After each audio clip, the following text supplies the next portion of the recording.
Friends, what we're seeing in the news cycle right now is a stark reminder of just how fragile the peace of this world truly is. We start today's briefing right in our nation's capital, where a chaotic and deeply unsettling scene has unfolded near the very heart of American political power. Welcome to the Bible Briefing here on the Bible News and Worship Network. I'm Pastor G. Law enforcement officials have confirmed the grim aftermath of a critical security event that occurred just yards away from a primary White House security checkpoint near 17th Street and Pennsylvania Avenue. In an instant, what began as a routine evening in Washington, D.C., dissolved into a sudden escalation, heavily armed tactical units, and immediate lockdown procedures as journalists ran for cover. Secret Service officers responded, neutralizing the active threat. Identified as 21-year-old Nasir Best, an individual with a known history of mental health issues and a prior authorization arrest at the complex. While a bystander was unfortunately impacted by the situation, officials confirm no officers were hurt. President Trump was inside the executive mansion at the time and was entirely unimpacted by the lockdown. When violence erupts at the doorstep of the most heavily guarded civilian residence on Earth, it shatters the illusion of safety that humanity desperately clings to. But as students of the Word, we do not look at these events through the lens of panic or political theater. Let's look at the Word. Scripture reminds us that the kingdoms of this world will shake, and human systems of security are ultimately incomplete. In my own walk with God, I have found that true stability doesn't come from external fortresses, but from a mind stayed on Christ. Our ministry at the Bible News and Worship Network isn't here to feed a spirit of fear or peddle sensationalism. Instead, we point you to Isaiah 26, verse 3. He will keep him in perfect peace, whose mind is stayed on thee. In a world where even Earth's tightest security checkpoints can fail, our anchor must remain firmly fixed behind the veil. Turning our focus to our borders and major metropolitan hubs, our domestic briefing centers on a sharp, escalating surge in federal immigration enforcement actions. The Department of Homeland Security and Immigration and Customs Enforcement have rapidly expanded interior operations, specifically under the recent directives of Operation Metro Surge, intentionally stepping up removals targeting criminal undocumented individuals, while also executing enforcement relocations across municipal lines. For millions of families and communities, this domestic escalation brings an undeniable wave of anxiety, uncertainty, and division right to their doorsteps. The media landscape is filled with shouting matches, political posturing, and fear-driven rhetoric from every conceivable angle. But friends, how do we process this without losing our peace? Let's look at the Word. Scripture shows us that the movement of peoples, the establishment of borders, and national shifting are realities that require a balanced, sober mind. In Acts 17, verse 26, we are reminded that God has made of one blood all nations of men to dwell on the face of the earth, and has determined the times before appointed, and the bounds of their habitation. Borders and laws are biblical concepts, yet Christ consistently demands that his people operate with deep compassion, integrity, and grace toward the individual. We choose to reject the pressure to join the polarizing, combative culture wars. As believers, our spiritual responsibility is to pray for our leaders, respect the rule of law, and simultaneously show the love of Jesus Christ to anyone in distress.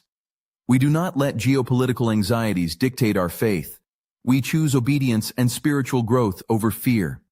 This brings us to an urgent global flashpoint that has sent shockwaves through international markets and military command centers alike. Major developments are unfolding rapidly in the Middle East, where a strategic U.S. naval operation is tightening near the Strait of Hormuz. Under the banner of Project Freedom, the administration has deployed over 10,000 U.S. personnel alongside carrier strike groups and tactical aircraft.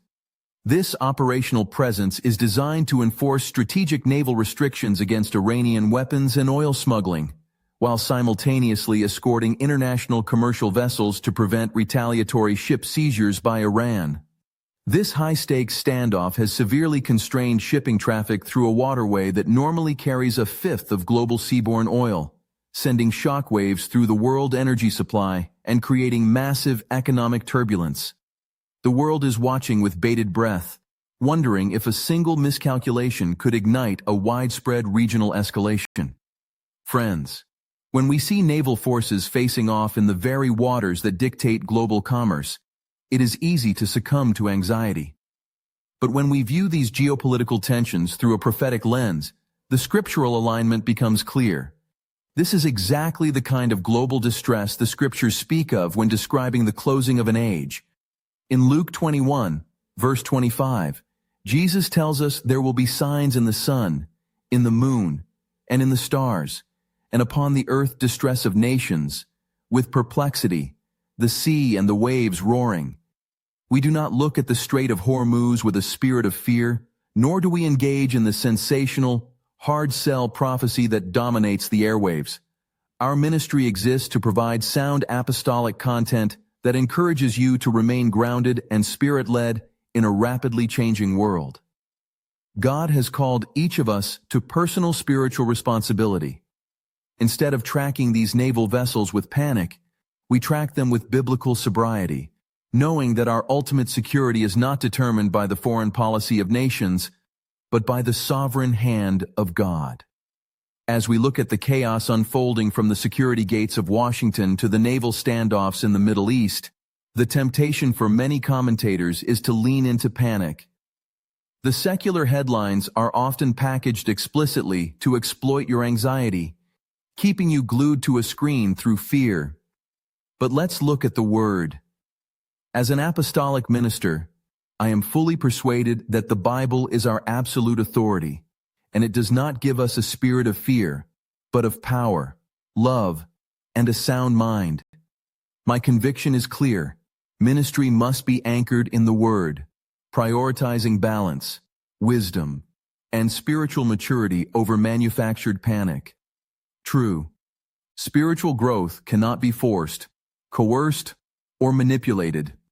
Every single one of us carries a personal responsibility before God to guard our hearts and minds.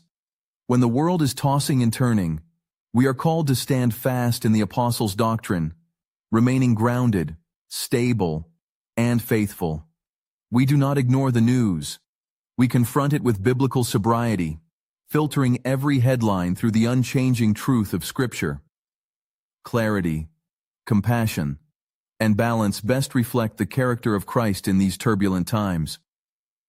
Friends, as we close today's briefing, remember that we do not watch the world crumble with a spirit of despair, but with a heart full of hope.